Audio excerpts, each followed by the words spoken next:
Rubber-mounted window installation seems to confuse many folks, so I will give a demonstration here.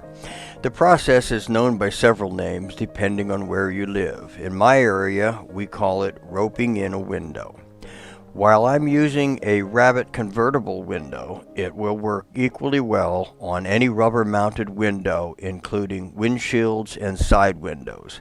Side windows may need a second person to hold the glass in place until the rubber begins to grip.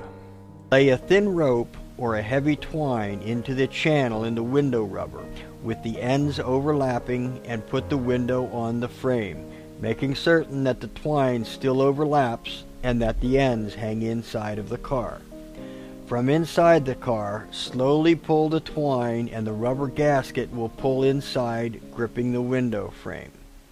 A slap on the outside of the glass now and then will speed the process. I know this takes a bit of practice, so don't be discouraged if you don't get it the first time.